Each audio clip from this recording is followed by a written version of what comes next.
Assalamualaikum warahmatullahi wabarakatuh.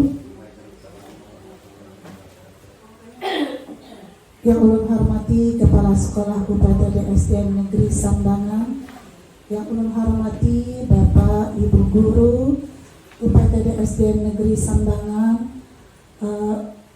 pertama-tama kita ucapkan puji syukur kehadirat Allah Subhanahu wa Ta'ala, karena karunia-Nya dialah kita bisa berada di sini dalam kegiatan kita hari ini. Tak lupa ucapan salam kepada junjungan kita Nabi besar Muhammad Sallallahu Alaihi Wasallam, yang insya Allah nantinya kita akan selalu diberikan syafaat oleh beliau hingga akhir zaman. Terima kasih kepada Bapak Ibu Guru UPTD SDN Negeri Sambangan yang memberikan kesempatan kepada ulun untuk memberikan berbagi praktik baik terkait dengan budaya positif, penyebaran pemahaman dan pengalaman penerapan budaya positif. Baik, ulun lanjutkan. Selamat datang para guru hebat. Kita bersama belajar, berkolaborasi, saling mendukung demi mewujudkan disiplin positif di sekolah kita tercinta ini. Terkait dengan konsep budaya positif dengan modul kami 1.4, ada beberapa konsep utama dalam budaya positif ini. Yang pertama adalah perubahan paradigma belajar, yang kedua disiplin positif, yang ketiga kebutuhan dasar manusia, yang keempat motivasi perilaku manusia, yang kelima posisi kontrol restitusi, yang keenam keyakinan kelas, dan yang ketujuh adalah segitiga restitusi. Yang pertama, pembelajaran dengan paradigma baru. Pembelajaran dengan paradigma baru ini dirancang berdasarkan prinsip pembelajaran yang terdiferensiasi, sehingga setiap siswa belajar sesuai dengan kebutuhannya dari tahap perkembangannya untuk mewujudkan profil pelajar Pancasila, yaitu yang pertama adalah beriman bertakwa kepada Tuhan Yang Maha Esa dan berakhlak mulia, yang kedua mandiri, yang ketiga bernalar kritis, yang keempat kreatif, yang kelima bergotong royong, dan yang keenam berkebinekaan global. Yang kedua adalah disiplin positif. Dalam budaya kita, kata disiplin ini mungkin dimaknai menjadi suatu yang dilakukan oleh seseorang pada orang lain untuk mendapatkan kepatuhan.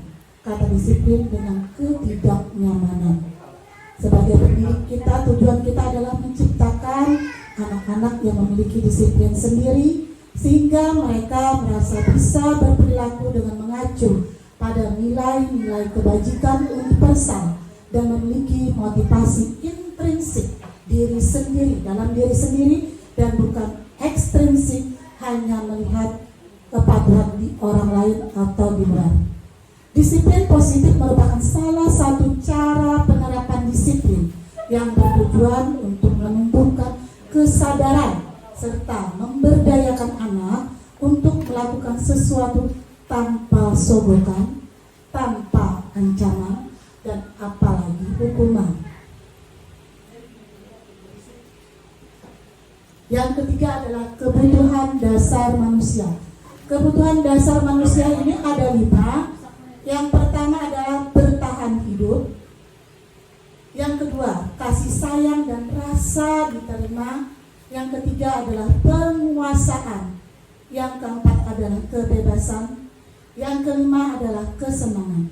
Tentunya setiap manusia memerlukan semua ini dengan kategori-kategori tertentu dan di posisi-posisi tertentu yang kita dapatkan. Seperti bertahan hidup, mungkin dari makan, minum, kebutuhan hidup, memerlukan pakaian atau apa.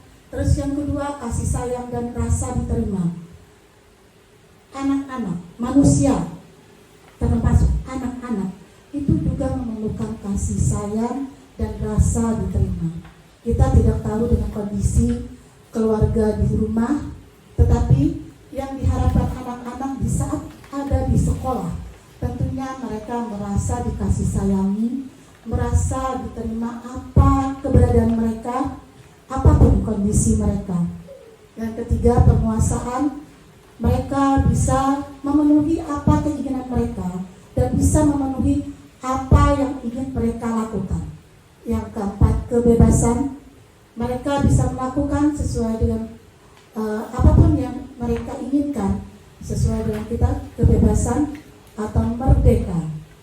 Yang kelima adalah kesenangan. Tentunya kita mengharapkan anak-anak yang ada berada di sekolah nantinya selalu merasakan kesenangan di sekolah. Mereka merasa rindu dengan sekolahnya, walaupun nanti pulang ke rumah, tentunya mereka mengharapkan bisa selalu berada di sekolah. Motivasi perilaku manusia.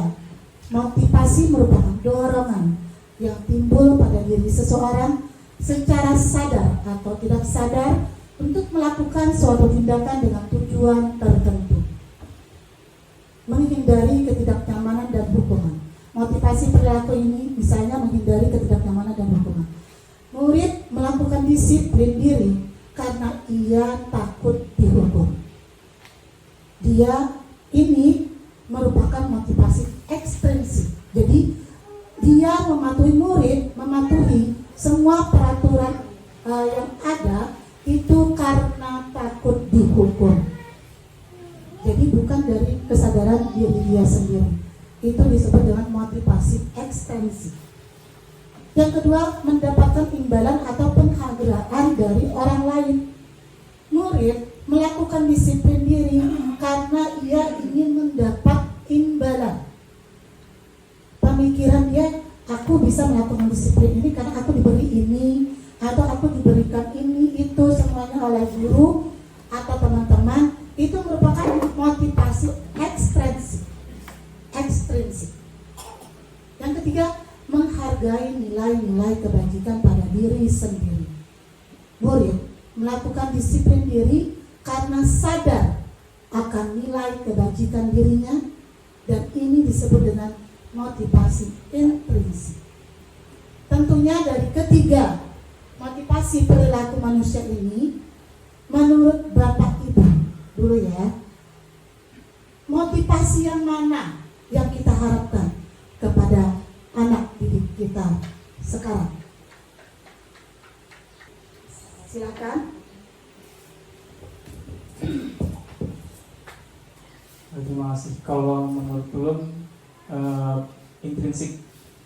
Jadi murid melakukan disiplin diri karena memang sadar akan nilai kebajikan dirinya. Terima kasih Pak Febri.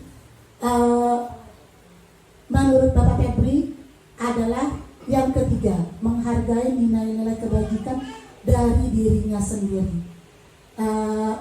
Ulun sependapat dengan Pak Febri bahwa murid melakukan disiplin itu karena kesadaran dirinya sendiri.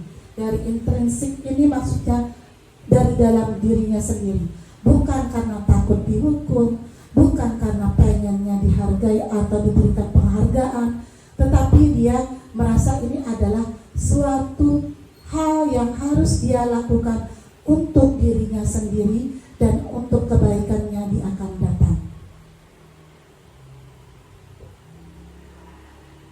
Konsep disiplin dengan intensitas gagal. Menurut pendapat ulun, konsep disiplin dengan intensitas gagal, misalnya hukuman. Hukuman ini akan mengakibatkan anak yang pertama merasa disakiti, merasa ditindas atau merasa teraniaya pemikiran mereka. Yang kedua, itu akan mengakibatkan mereka tidak nyaman. Yang ketiga, dia merasa takut. Keempat, memaksa. Sifatnya kita memaksa. Dia mungkin tidak mau, tetapi karena dia takut, lalu dia melakukan hukuman tersebut, bukan karena dari dirinya sendiri. Yang kelima, murid menyembunyikan kesalahan. Karena merasa takut dihukum, maka dia tidak berani jujur. Dia tidak berani mengakui kesalahannya, karena kecuali kita bisa kayak kita tuh ketangkap basah lah, intinya seperti itu. Dia tidak berani mengakuinya. Dan keenam, murid menjadi rendah diri. Jadi akibat hukuman-hukuman yang berlaku dari mungkin kesalahan mereka, kita melakukan hukuman, maka menurut saya itu ada beberapa kategori ini yang nantinya muncul pada diri mereka. Nah, terus penghargaan. Kita sering kadang-kadang memberikan penghargaan, misalnya memberi sesuatu. Tapi di penghargaan ini ada tempatnya, menurut saya ada tempatnya. Misalnya memberikan penghargaan berwujud benda atau berwujud ucapan, tetapi maksudnya tuh bisa berakibat mengakibatkan pertama tidak efektif, terus merusak hubungan. Maksud merusak hubungan ini adalah anak-anak yang lain merasa iri. Kok dia aja sih yang diberikan? Walaupun sebenarnya ada sih, kan ada konsekuensinya tuh. Kita memberi sesuatu kepada anak itu pasti ada sebab musibahnya. Tetapi anak-anak belum bisa berpikir sampai ke sana. Kadang-kadang anak belum bisa sampai berpikir sana. Dia kalau tahunya kok cuma dia yang diberi, aku pun enggak. Itu pemikiran mereka. Terus yang ketiga, mematikan kreativitas. Anak yang merasa tidak di posisi anak yang kita hargai itu, dia merasa tidak percaya diri. Aduh, aku ini kurang mampu, aku kayaknya nggak bisa deh, aku kayaknya kada paham. Lalu akhirnya apa?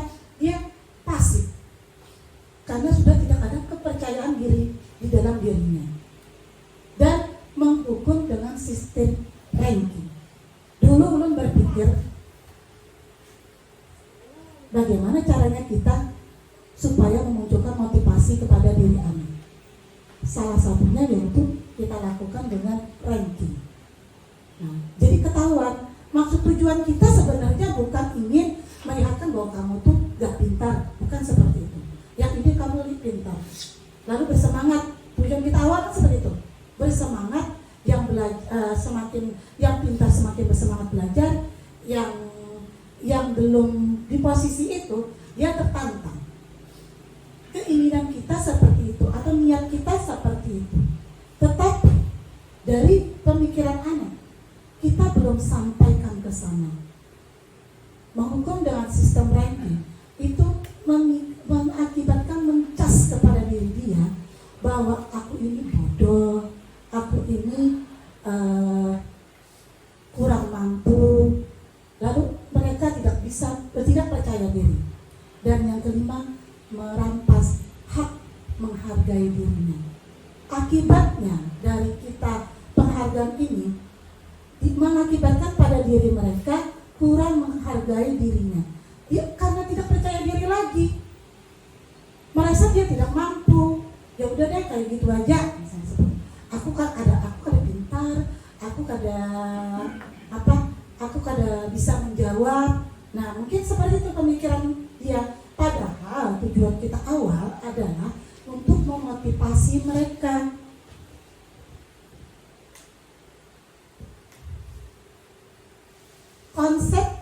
Konsep disiplin dengan intensitas gagal. Sebagai pilihannya lagi, konsep disiplin dengan intensitas sukses.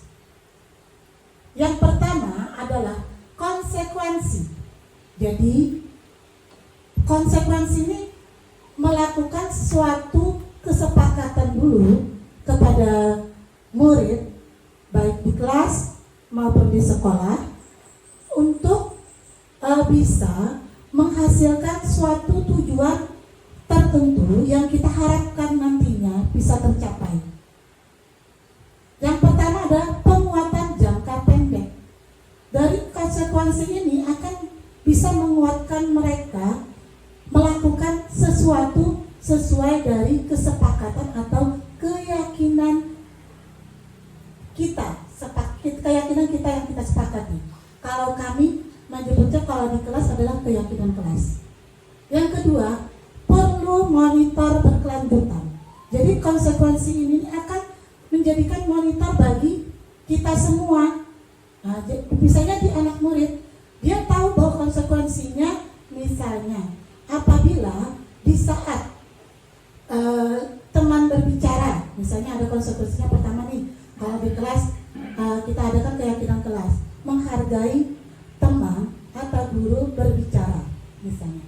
Apabila seandainya kita tidak melaksanakan dari konsekuensi keyakinan yang kita lakukan, menurut kalian apa yang bisa kita lakukan nantinya? Misalnya, Bu, menulis saya minta maaf misalnya 20 kali, misalnya seperti itu. Itu adalah suatu kesepakatan kita. Dan apabila mereka tidak melakukan dari kesepakatan tadi, maka akan muncul konsekuensinya adalah menulis minta maaf 20 kali. Lalu akhirnya mereka monitor. Maksud monitor itu memikirkan, oh kalau seandainya aku melakukan ini, berarti aku nantinya akan melakukan konsekuensi aku. Ya kan kayak gitu, menulis 20 minta maaf, misalnya tulisan minta maaf, misalnya itu monitoring berkelanjutan sampai seterusnya dan akhirnya menjadi suatu kebiasaan bagi mereka untuk melakukan hal-hal yang baik. Stimulus atau respon. Yang keempat, murid menghormati peraturan. Yang kelima, kehilangan waktu untuk merenungi kesalahan. Jadi mereka dengan konsekuensi ini juga kehilangan waktu untuk merenungi kesalahan. Dia cuma fokusnya, kalau aku melakukan ini, aku dapatnya ini, seperti itu. Tapi mereka tidak mengetahui, oh, aku melakukan ini, kenapa aku bisa melakukan ini, dan bagaimana caranya aku agar tidak melakukan seperti ini. Jadi kehilangan waktu untuk merenungi kesalahan dari konsekuensi. Dan yang keempat adalah restitusi. Kalau kita melakukan restitusi, itu akan murid merasa bertanggung jawab untuk berperilaku. Jadi bertanggung jawab terhadap perilaku yang dilakukannya. Yang kedua, fokus pada pemecahan masalah jangka panjang. Jadi mereka akan seterusnya sampai mungkin mereka keluar dari sekolah kita ke jenjang tinggi, nantinya sekolah ke jenjang tinggi, suatu pembiasaan bagi mereka nantinya. Yang ketiga, murid menghormati dirinya dan orang lain. Yang keempat, teori kontrol. Dirinya memegang kontrol sepenuhnya, bukan dari orang lain.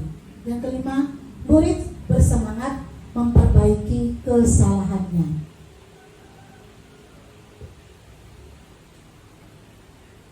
Tadi kita berbicara konsekuensi, restitusi. Sekarang kita lihat konsep disiplin pendekatan restitusi. Sebuah cara menanamkan menanamkan disiplin positif pada anak.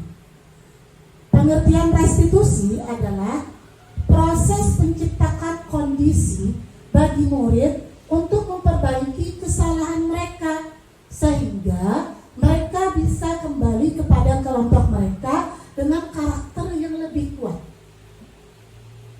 Ciri-cirinya apa? Yang pertama, bukan menebus kesalahan, namun belajar dari kesalahan. Kedua, memperbaiki hubungan. Yang ketiga, tawaran, bukan paksaan. Jadi, bukan memaksa kita, tetapi menawarkan kepada mereka untuk mencari solusinya bagaimana. Yang keempat, menuntut untuk melihat ke dalam diri mereka.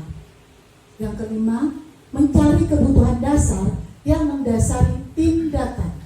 Yang keenam, fokus pada karakter, bukan tindakan. Yang ketujuh, menguatkan dan fokus pada solusi. Jadi, restitusi ini akan memunculkan suatu solusi nantinya kepada anak agar mereka bisa memperbaiki sesuatu yang mereka lakukan di luar daripada keyakinan kelas yang disepakati. Perbedaannya antara tiga tadi ya, hukuman, konsekuensi, restitusi. Misalnya, ada sebuah kasus, siswa sering tidak mengerjakan PR. Tindakan pertama misalnya hukuman. Guru menghukum siswa tersebut hormat bendera selama 10 menit. Terus guru akan memunculkan rasa marah kepada murid yang bisa mengakibatkan murid menjadi takut. Itu wujud hukuman. Yang kedua, konsekuensi. Guru memberikan konsekuensi untuk mengerjakan PR-nya saat istirahat atau dikerjakan sebanyak 3 kali lipat. Guru tegas dan siswa menghormati peraturan. Konsekuensi ini karena kita sudah melakukan keyakinan kelas kemarin bahwa seandainya kalau tidak mengerjakan PR bagaimana?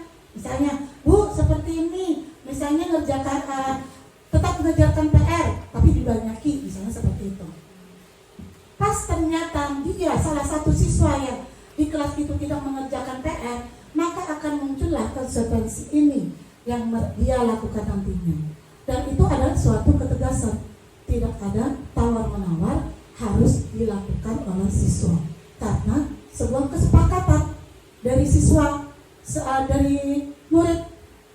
Dari awal kita sudah melakukan kesepakatan atau keyakinan untuk melakukan hal-hal yang positif, dan apabila nantinya hal-hal positif itu tidak kita lakukan, maka akan ada konsekuensinya, salah satunya seperti ini. Yang ketiga adalah restitusi. Guru menanyakan keyakinan kelas kepada diri siswa dan membantu siswa menyelesaikan masalah. Jadi restitusi ini misalnya seperti ini. Guru menanyakan kepada murid, kenapa si A ibu panggil ke sini, misalnya seperti itu. Terus, ya Bu, saya tidak mengerjakan PR. Terus bagaimana caranya untuk agar Pian bisa melakukan PR, maksudnya mengerjakan PR, dan hal yang tidak mengerjakan PR itu tidak terulang kembali. Tentunya anak-anak itu akan berpikiran atau apa ya, kalau seandainya supaya aku bisa mengerjakan PR apa? Muncullah pemikiran-pemikiran dari anak nantinya. Oh Bu, bulan nanti setiap sebelum hari ini misalnya PR dikumpul, malam sudah mengerjakan. Terus yang kedua misalnya lagi Ulun akan minta tolong sama Mama misalnya untuk mengingatkan PR supaya dikerjakan. Misalnya berbagai macam pemikiran dari anak akan muncul nantinya, dan itu akan menumbuhkan suatu keinginan atau keyakinan pada dia bahwa itu bisa dia lakukan. Misalnya muncullah, ya Bu, nanti ke depannya sebelum setiap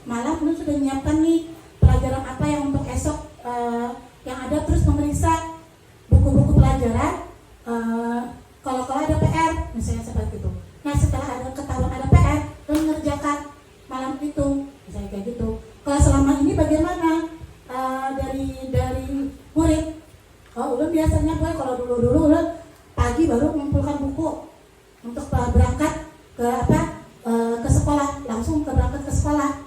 Nah, jadi berbagai dari kepercayaan kita kepada anak bahwa akan memunculkan suatu solusi nantinya untuk bisa tidak akan terulang lagi tidak mengerjakan PR ini, dan guru terbuka saat dia dan siswa pun menghormati dirinya dan orang lain. Dia akan menghargai dirinya sendiri dengan kita bisa berbagi atau mencari solusi dari kesalahan yang dia lakukan awal.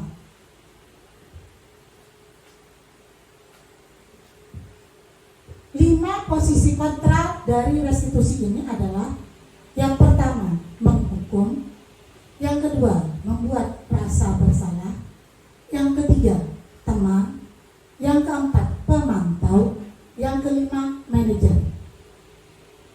Dari 5 posisi kontra ini, contoh penerapan 5 posisi kontra. Misalnya kasus siswa tidak memakai atribut lengkap saat upacara bendera. Penghukum: patuhi aturan sekolah lalu berdiri di depan barisan.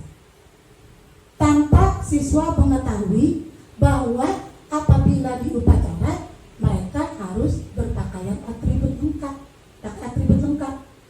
Tanpa mereka tahu, kita langsung menghukum. Patuhi aturan sekolah lalu berdiri di depan barisan. Seperti itu. Membuat rasa bersalah: berapa kali ibu gurulah harus memberitahu kamu, bu guru kecewa sama kamu. Itu membuat anak merasa bersalah. Yang ketiga, teman. Ayo dong tertib, buat bu guru bangga. Kali ini tidak apa-apa kamu salah. Itu posisi teman. Pemantau: kamu melanggar. Apa peraturan dan konsekuensinya? Itu adalah pemantau. Dan manajer: apa kamu tahu kesalahanmu? Kira-kira bagaimana kamu akan memperbaiki kesalahan ini? Ini posisi manajer.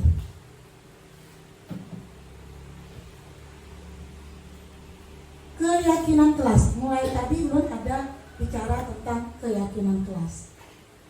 Mengapa keyakinan kelas? Mengapa tidak peraturan kelas? Kalau peraturan menurut saya adalah sesuatu yang harus mereka lakukan tanpa melibatkan diri siswa. Jadi kita membuat peraturan harus dilaksanakan nih, itu peraturan. Kalau keyakinan itu kita musyawarah baru menimbulkan suatu keputusan, dan keputusan itu kita harus laksanakan. Apabila kita tidak melakukan keputusan tersebut, keyakinan kelas itu, maka ada konsekuensinya.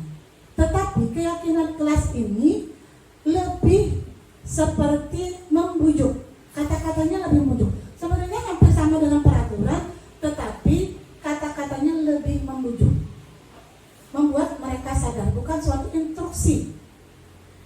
Mengapa kita memiliki peraturan tentang penggunaan helm pada saat mengendarai kendaraan roda 2? Itu ada peraturan. Tetapi makanya peraturan ini harus ditaati dan kena hukuman atau ada konsekuensinya. Terus mengapa kita memiliki peraturan tentang penggunaan masker dan mencuci tangan setiap saat? Itu berbeda. Jadi peraturan menggunakan masker dan mencuci tangan setiap saat, tentunya kita memberikan arahan dulu kepada mereka bahwa biasanya kenapa kita harus pakai masker, kenapa kita harus mencuci tangan, supaya tumbuhlah kesadaran dari mereka, kalau aku melakukan ini, aku jadinya seperti ini. Kalau aku tidak melakukan ini, maka aku akan menjadi seperti ini. Jadi mereka sudah mengetahui, menyadari bahwa apa yang mereka lakukan itu adalah akan membuat kebaikan buat mereka juga.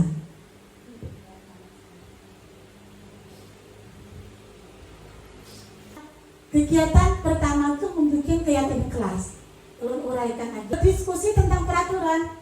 Pertama dulu kita ajak teman anak kita berdiskusi.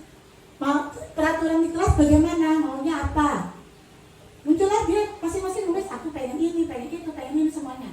Muncul macam-macam tulisan mereka. Setelah mereka menuliskan, baru kita bikin merumuskan peraturan, kita jadikan satu. Peraturan-peraturan itu jadikan satu menjadi sebuah keyakinan kelas. Sebuah keyakinan kelas.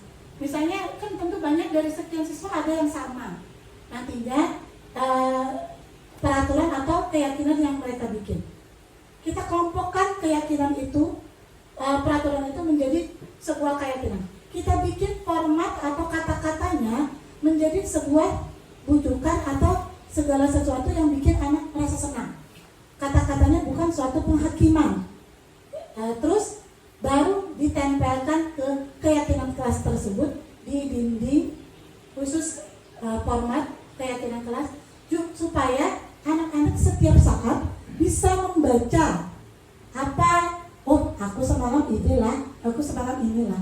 Itu suatu kontrol mereka, jadinya kontrol mereka untuk bisa melakukan sesuai keyakinan kelas yang disepakati. Contohnya keyakinan kelas 4 seperti ini. Pertama misalnya disiplin waktu. Jadi misalnya anak-anak berdoa, setiap pagi berdoa, terus pulang berdoa, itu sudah pembiasaan. Yang kedua, saling menjaga kebersihan dan keindahan. Jadi bukan cuma piket satu aja yang melakukan kebersihan, tetapi masing-masing siswa itu memeriksa lingkungannya atau tempat duduknya, mejanya atau di bawah mejanya itu sudah bersih apa tidak dan sudah nyaman. Terus yang ketiga, saling membantu dan bekerja sama. Misalnya dalam hal pembelajaran, apabila ada siswa yang belum memahami yang dijelaskan oleh guru, terus ada siswa yang lain yang lebih sudah paham dengan penjelasan guru, bisa membantu temannya untuk menjelaskan. Jadi bikin itu seperti tutor. Jadi siswa itu menjadi tutor teman yang lain. Terus yang keempat, belajar dengan antusias, semangat dan percaya diri. Misalnya kita bikin yel-yel atau apa untuk membuat semangat mereka sebelum belajar, kadang-kadang di tengah-tengah pembelajaran, misalnya seperti itu. Kalau seandainya ibu keasikan belajar misalnya, siswa yang lain bisa mengingatkan ibu nantinya membuka pembicaraan seperti itu. Yang kelima, menghargai guru atau teman yang sedang berbicara. Jadi kita berikan kesepakatan ini dulu. Jadi apabila seandainya ada teman seperti tadi dari misalnya nih, kebetulan tadi kan ada ulang tahun anak ya, siapa. Terus dari Pak Sarwani membantu kita untuk membacakan doa. Terus di saat berdoa ada salah satu siswa itu tidak melakukan keyakinan kelasnya. Misalnya di saat berdoa, misalnya mainan, misalnya nih tadi. Nah, terus setelah Pak Sarwani keluar, masuk memberikan. Menurut dari anak-anak, di saat berdoa tadi ada yang merasa kurang nggak? Ditanya seperti itu. Ada Bu. Apa? Bu, tadi ada yang ketok-ketok meja. Terus ada nggak lagi? Ada yang berbicara tadi Bu. Nah, ada nggak? Berarti ada keyakinan kelas yang mana yang belum kita lakukan? Yang nomor 5 Bu, menghargai atau teman yang sedang berbicara. Terus bagaimana caranya agar keyakinan kelas ini kita bisa laksanakan? Dia muncul sendiri, makanya atau Bu, lain kali kalau berdoa gak boleh lagi berbicara, gak boleh lagi melakukan apa-apa, fokus untuk berdoa. Itulah keyakinan kelas, bukan menumbuhkan kesadaran dari diri mereka sendiri. Apa yang mereka lakukan itu adalah salah, tidak sesuai dengan keyakinan kelas, tanpa kamu salah, tanpa melakukan seperti itu. Bagaimana bentuk keyakinan kelas? Bentuk keyakinan kelas itu lebih abstrak dari peraturan, berupa universal, dibuat dalam bentuk positif, sedikit saja agar mudah diingat, sesuai dengan kondisi kelas dan sekolah agar mudah diterapkan, dan semua warga kelas atau sekolah dilibatkan saat membuat. Itu bentuk pembentukan keyakinan kelas. Nah, dari restitusi tadi dibikinlah suatu segitiga restitusi. Langkah-langkah kita melakukan restitusi atau untuk sampai kata tadi ke manajer tadi ya. Yang pertama adalah menstabilkan identitas. Menstabilkan identitas. Kita semua akan melakukan hal terbaik yang bisa kita lakukan. Misalnya stabilkan identitas ini yang muncul pertanyaan-pertanyaannya adalah setiap orang pernah melakukan kesalahan. Yang kedua, kamu bukan satu-satunya yang pernah melakukan hal ini. Itu adalah menstabilkan identitas. Yang kedua, validasi tindakan yang salah. Memvalidasi bagian mana yang dia salah. Pertanyaan yang kita bisa lakukan, kamu tentunya punya alasan mengapa melakukan hal itu. Seperti tadi kan, misalnya dia tadi tidak pakai sepatu tuh, tentunya guru bertanya, kenapa saya tidak pakai sepatu? Ada alasan mereka, dia melakukan argumen alasan mereka, tidak sengaja melakukan sepatu, tapi ada alasannya. Kita mau bertanya dulu, itu adalah di posisi validasi tindakan kelas. Yang keempat adalah cara yang lebih efektif. Adakah cara yang lebih efektif untuk mendapatkan apa yang kamu butuhkan? Nah, jadi kita bertanya, kembali lagi kita tanya kepada siswa, terus bagaimana caranya agar tidak sepatu tidak terulang lagi, kita nggak pakai sepatu, pakai sendal. Bagaimana muncul lagi ide mereka tuh? Ya bu, nanti gue kada lagi melakukan kada pakai sepatu terus, kada pakai sendal lagi. Muncullah validasi tindakan kelas. Dia tahu kesalahan dia di mana. Dan ketiga adalah menanyakan keyakinan. Maka muncullah kita tanyakan nilai-nilai apa yang telah kita sepakati. Muncullah nilai-nilai kesepakatan tadi kan. Pakai ini, kita harus seperti ini, seperti ini, seperti ini, seperti ini. Gitu. Kita sudah ada kesepakatan atau keyakinan kelas. Baru setelah dia sudah memberikan pandangan kan, tidak pakai sepatu karena kehujanan kemarin, pakai sepatunya basah. Nah, kita tanyakan nilai yang disepakati, berarti tidak disiplin. Baru kamu ingin, terus pertanyaan selanjutnya, kamu ingin menjadi orang seperti apa? Berikan dia, menghargai dirinya sendiri. Aku inginnya orang yang bisa misalnya disiplin. Aku ingin pribadinya berpakaian rapi misalnya. Lalu muncul dari situ pertanyaan-pertanyaan itu, muncullah nanti suatu solusi nantinya. Setelah kita sampai ke keyakinan, menanyakan keyakinan ini, sampai nanti kamu ingin menjadi orang seperti apa, itu muncul sebuah solusi nantinya yang tanpa kita kita buat pemikiran dia sendiri akan muncul sendiri nantinya, tanpa kita yang mengarahkan. Izin ulang melihatkan kemarin ada dari tugas ulang.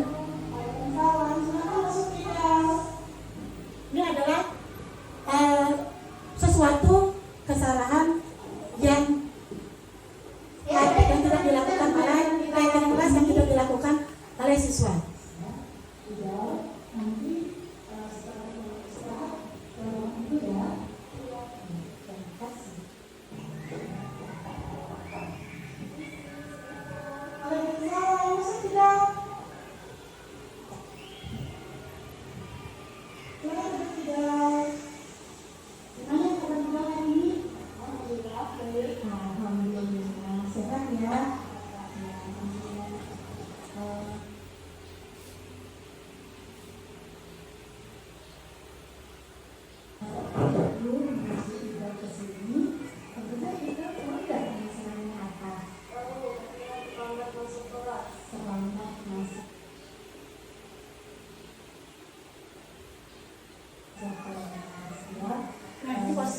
stabilkan identitas. Ibu juga pernah melakukan kesalahan dan tidak terlalu sedih. Kenapa ibu tampil ke sini ke ruangan ini? Terus, validasi tindakan yang sama. Kamu kesiangan, karena juga jam berapa? Tidurnya jam 12. Kenapa Ibu jadi tidurnya panjang? Lalu malam jam 12 belajar luar biasa. Ibu belajarnya rajin banget ya sampai setengah 12 malam. Tapi kan kalau dikasih juga tidak, kalau terlalu malam nantinya Ibu ya kayak gini akibatnya ya. Iya udah. Terus menurut kita ini posisi menanyakan keyakinan melaksanakan. Kita disiplin ya, tidak menyadari apa keyakinan itu yang belum tidak penuhi. Terus bagaimana caranya agar kesalahan atau masalah itu ini tidak terulang kembali. Nah, terus menyalakan amalan tadi tidak menanggulangi kesalahan hidup ini atau hal ini tidak terulang kembali. Hidup yang pertama tadi apa? Tidur lebih awal. Yang kedua menyalakan amalan. Ya, jadi hidup jangan tidur terlalu malam lagi ya. Terus jangan lupa jaga kesehatan. Belajar itu juga penting, tetapi yang lebih penting lagi adalah kesehatan. Terima kasih Ido. Hal ini tidak punya pentingnya, Ibu tidak ingin terulang kembali ya. Ya terima kasih Ido. Silakan Ido. Dalam penerapan program disiplin positif, hendaknya guru memiliki standar kepribadian, profesional dan sosial yang baik, di mana guru mampu berefleksi pada posisi kontrolnya saat ini. Bagaimana perjalanan dirinya sebagai seorang among, posisi manajer yang menuntut murid-murid menjadi insan yang mandiri, merdeka, dan bertanggung jawab. Nah, dari pemaparan Ulum tadi, kita sharing, kita berbagi, ada yang memberikan masukan atau tanggapan atau pertanyaan, dipersilakan. Silakan Bapak Ibu dari pertanyaan dari pemaparan Ulum tadi, dari pertama sampai video terakhir tadi, ada yang menurut Bapak Ibu rasa ini kurang tepat, atau misalnya ini sulit diterapkan, atau misalnya gak bisa seperti itu. Bisa, silakan Bapak, kita berbagi, kita sharing. Dan forum ini tentunya kita mengharapkan hal-hal yang terbaik buat sekolah kita. Oke, silakan. Oke, terima kasih Bu. Silakan Pak. Mungkin di sini istilahnya bertanya sekalian mencari solusi Bu. Tadi kan dari video yang putar atau yang ada di sekolah Pian, itu kan tadi mencari kedisiplinan itu ya, istilahnya seperti itulah. Nah dari situ memanggil anaknya tadi untuk ke ruangan sampean ibaratnya. Pertanyaan lo di sini, seandainya di lain waktu terjadi seperti itu lagi, itu bagaimana untuk menanggulanginya lagi Bu? Dari siswa yang tadi juga. Dari siswa. Dari siswa yang terulang kembali lah. Dari siswa tadi. Itu kan tadi kan alasannya tadi kan anak tadi itu belajar Bu, karena sampai larut malam. Seandainya kan ada anak yang lain lah misalnya, alasannya karena bermain atau yang lainnya. Nah, terus ibaratnya kita memberikan nasihat kepada anak tadi, ternyata besok berapa hari terulang kembali seperti itu. Nah langkah untuk memberikan masukan itu bagaimana lagi seandainya terulang kembali. Terima kasih Bu. Terima kasih Pak Sarwani. Izin mencoba menjawab dari pertanyaan Bapak Sarwani tadi. seandainya anak itu terulang kembali kesalahan yang dia lakukan, bagaimana solusi kita kembali untuk menanggulangi hal seperti itu. Tadi kita bilang kita ada keyakinan kelas, ya. Jadi sebelum kita melakukan ketentuan atau peraturan atau keyakinan, itu kita sudah diskusikan semua kelompok, semua warga kita. Misalnya contoh di kelas 4 tuh, semua warga kelas 4 kita diskusi. Seandainya nih, misalnya kalau seandainya tidak disiplin, kan disiplin waktu ya, tadi disiplin. Poin keempat poin pertama dari keyakinan kelas 4 tadi ya. Nah, disiplin waktu. Kita sudah memberikan kesepakatan. Kalau seandainya dia tidak melakukan disiplin waktu, apa kesepakatan yang kita lakukan apabila salah satu anak melanggar atau tidak memenuhi keyakinan kelas? Misalnya tadi yang muncul tadi, misalnya dari siswa, misalnya tugas Bu, karena dia terlambat masuk, tugasnya kan berarti terlambat juga tuh, maka disuruh misalnya mencatat. Nah, itu yang terakhir. Jadi kalau yang lainnya membaca, suruh membaca. Kalau anak yang lain misalnya waktu disuruh membaca, pas dia datang misalnya kesepakatannya karena sesuai, apabila terlambat, dia akan mencatat pelajaran yang sesuai yang diajarkan di saat itu. Itu misalnya seperti itu. Nah, jadi pertama tadi kan setelah dia melakukan kesalahan tidak terlambat karena belajar, tadi kan tetap konsekuensi itu tetap berjalan. Apapun alasannya, kita sudah mensepakati keyakinan kelas, dan di setiap keyakinan kelas itu kita akan selalu memberikan solusinya atau konsekuensinya. Kalau seandainya yang pertama tidak disiplin waktu, berarti anak harus melakukan apa?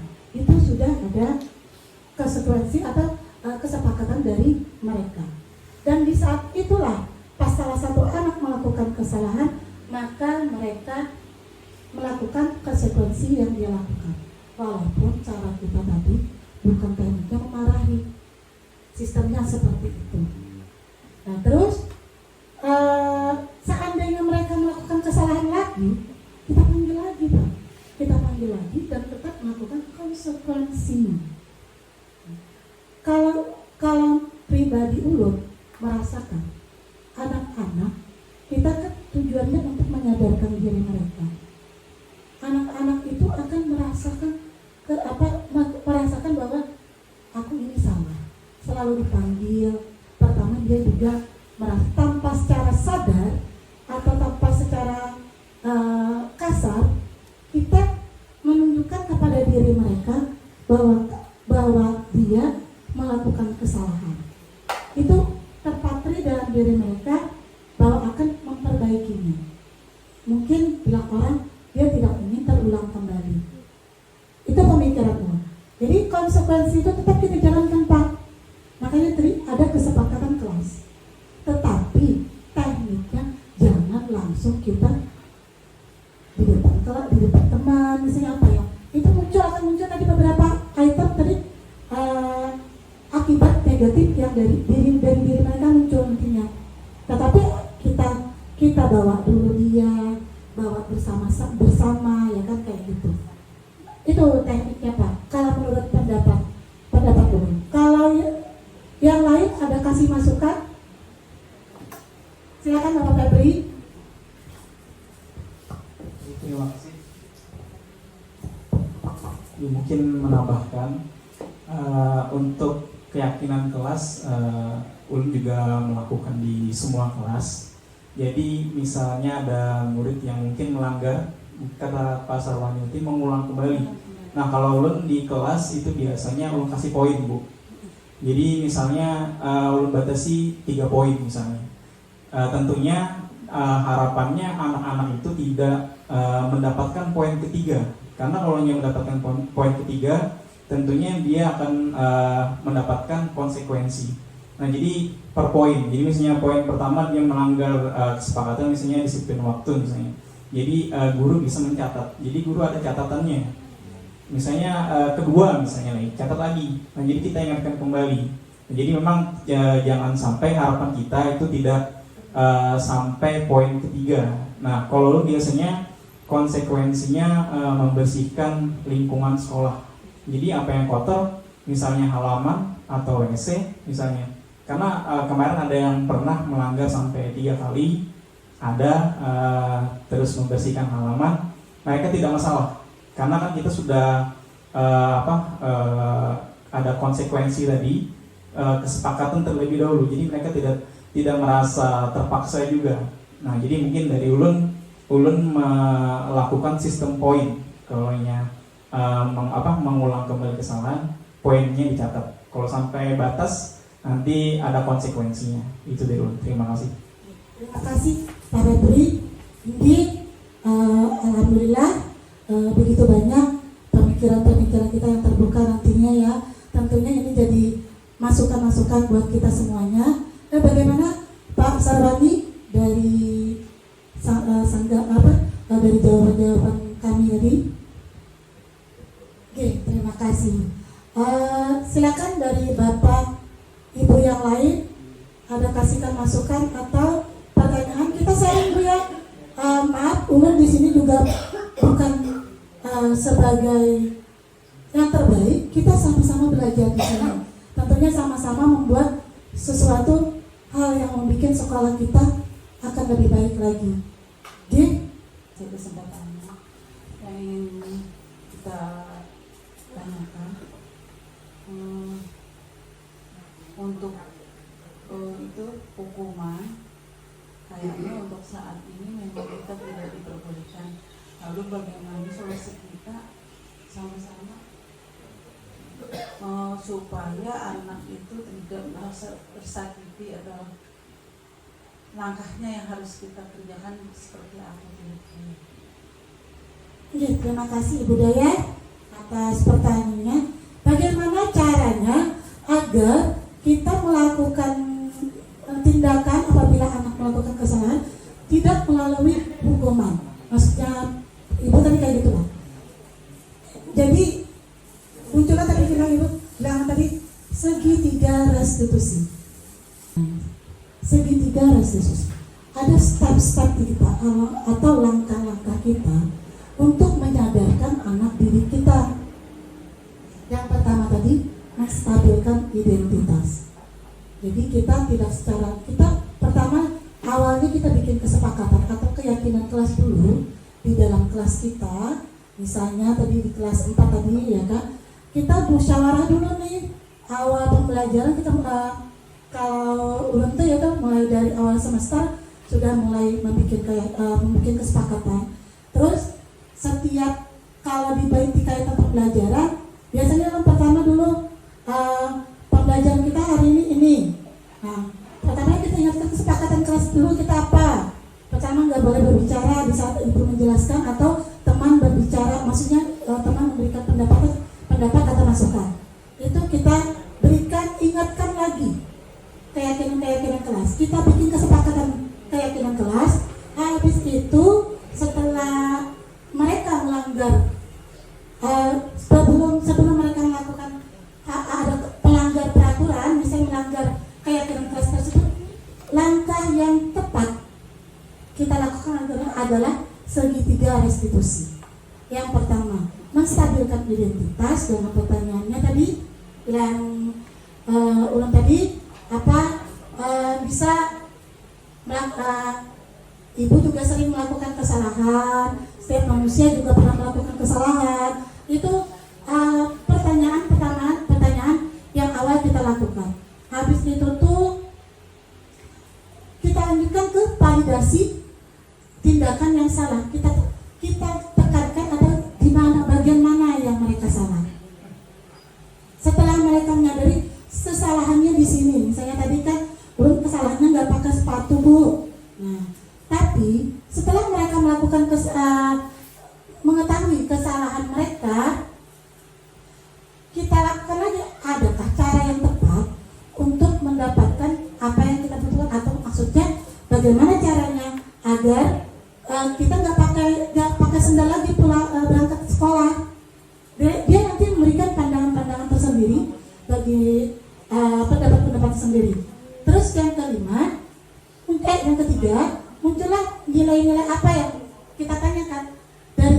kelas yang mana yang tidak lakukan? Dari tadi disiplinnya tidak pakai sepatu. Nah, setelah mereka tahu kesalahan mereka, kita tanyakan lagi bagaimana caranya agar mereka bisa melakukan disiplin tersebut. Tentu nanti pemikiran-pemikiran anak akan muncul. Misalnya tadi bilang Caca tadi, waktu pulang sekolah kalau hujan sepatunya dibuat dalam plastik misalnya, seperti itu, agar sekolah ke berikutnya esoknya enggak pakai sepatu ketat, kan macam-macam tuh alasan dari anak-anak nantinya. Dan setiap apa yang kita lakukan tadi, keyakinan kelas itu ada konsekuensinya. Konsekuensinya apa tadi? Macam-macam kan tadi. Misalnya, coba diusahakan konsekuensi ini sesuaikan dari kesalahan mereka. Jangan terlalu menjadikan beban bagi mereka. Misalnya tadi bilang pakai beri tadi kan, berikanlah poin dulu. Kesalahan pertama 1 poin, kesalahan kedua 2 poin. Tetapi terus diingatkan. Anak-anak selalu diingatkan. Jangankan anak-anak, kita pun juga sering diingatkan, ya kan? Jadi terus diingatkan kesalahan mereka dan mengharapkan jangan sampai ada poin ketiga nantinya. Itu. Jadi konsekuensi itu tetap dijalankan, tetapi wujudnya untuk membuat anak itu sadar, bukan menjadi beban bagi mereka. Itu pendapat umum. Jadi segitiga restitusi ini langkah yang tepat buat kita mengingatkan anak-anak atau melakukan anak-anak agar anak-anak itu sadar. Bukan karena hukuman adalah tidak diperbolehkan, tetapi hukuman itu adalah tindakan yang kurang tepat, yang tidak tepat untuk anak-anak baik di masa dia sekarang, dan efeknya itu akan bisa berakibat ke masa depan. Itu pikiran pendapat dari ulun. Ini ada masukan lagi, silakan Bapak Febri. Terima kasih. Tadi itu kesepakatan kelas tadi, bukan keyakinan kelas. Keyakinan kelasnya sarapan kan tadi sebelum sekolah. Oh, setiap hari Senin. Kan itu 1 kali seminggu aja kan? Oh, 1 kali seminggu. Ya, kalau menurut Dun, karena memang kita setiap istilahnya kayak program lah, mungkin istilahnya itu kan pasti kita selalu melakukan evaluasi. Nah, karena mungkin ini ada kendala, kalau dari Ulun lah mungkin agak berbeda, mungkin bisa diganti kalau menurut Ulun, karena kan kita terus melakukan evaluasi, karena ini kan sudah diupayakan Ibu Dayah juga, kata Ibu Dayah kan bla bla bla bla. Nah, mungkin bisa diganti. Kalau misalnya masalah urunan atau berbagi, itu mungkin nanti akan menimbulkan konflik kalau menurut Ulun. Kan tidak semua orang itu nanti pikirannya sama. Jadi menurut Ulun, kalau misalnya ada kendala karena evaluasi, mungkin diganti kesepakatannya. Terima kasih. Terima kasih Pak Febri atas masukannya lagi. Jadi berbagai macam pendapat yang kita lakukan terkait dari sarapan pagi ya, untuk hari Senin. Nah, jadi tadi dari Ibu Lili tadi dilatih empati anak, terus yang kedua dari Pak Febri bisa merubah keyakinan kelas itu, kita evaluasi apabila emang ada kendala. Menurut kalian itu tadi bagus semuanya dan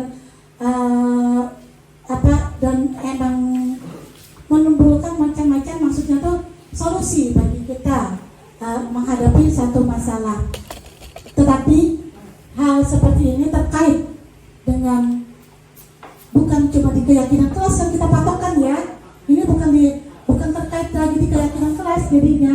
Yang kita patokkan ini adalah jiwa kemanusiaan kita untuk salah satu siswa kita, maksudnya kayak gitu. Kalau keyakinan kelas pun bisa dirubah, misalnya, apakah akan berubah semuanya? menurut Pian sendiri, misalnya kita rubah nih keyakinan kelas tidak sarapan, misalnya, maksudnya kita hilangkan sarapan pagi, apakah akan merubah yang ada, kejadian yang ada? Menurut Pian sendiri bagaimana? Menurut bagaimana? Keyakinan kita rubah, tidak perlu ada lagi keyakinan kelas sarapan pagi. Apakah akan merubah keadaan dengan kondisi satu siswa ini? Ini bukan lagi menurut Ulun, hal ini bukan lagi terkait di keyakinan kelas lagi.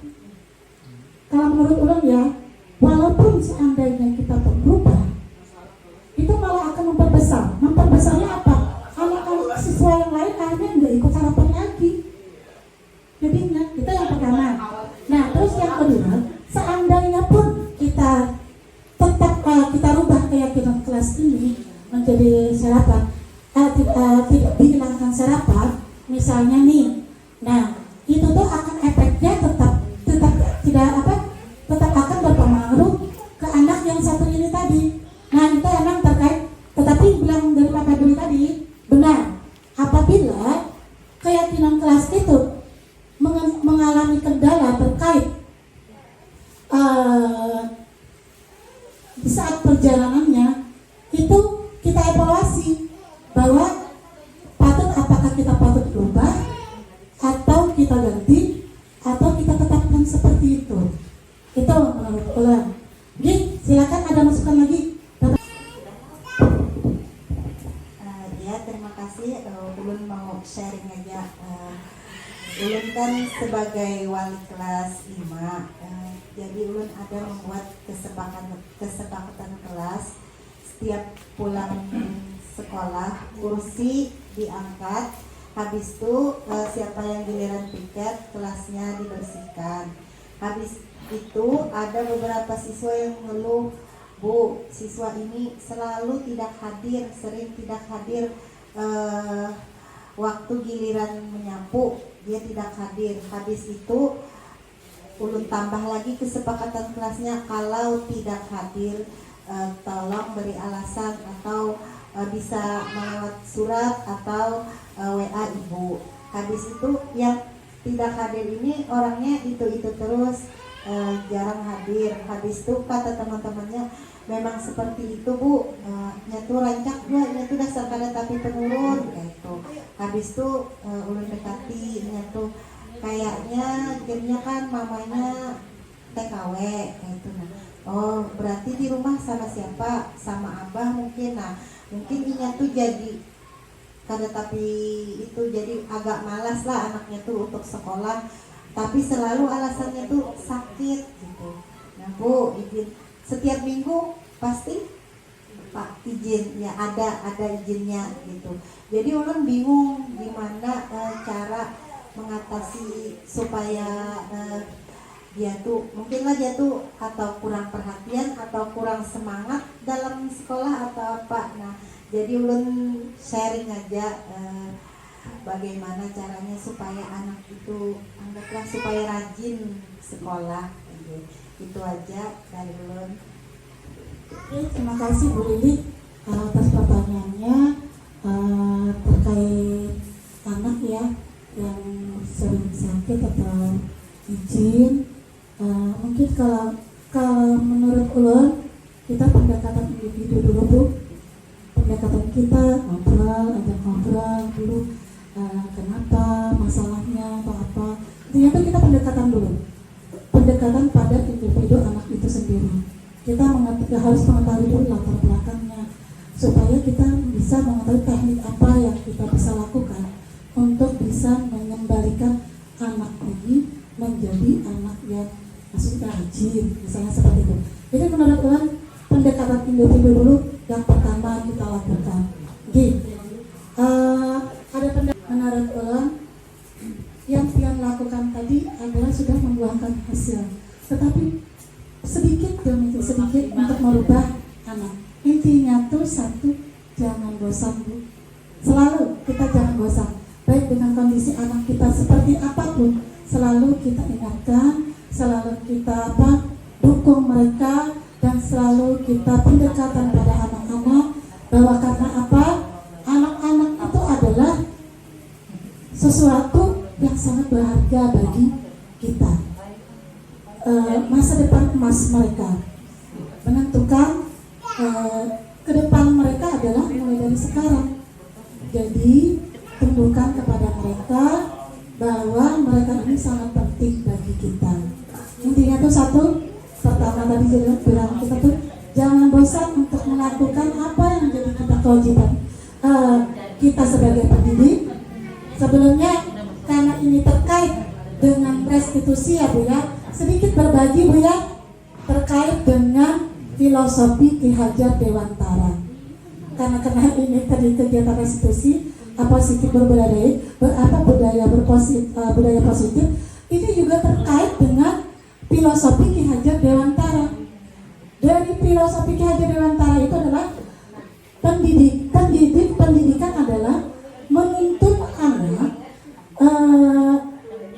untuk menumbuhkan kodratnya, baik kodrat alam maupun kodrat zaman, untuk menjadikan anak mencapai keselamatan dan kebahagiaan yang setinggi-tingginya.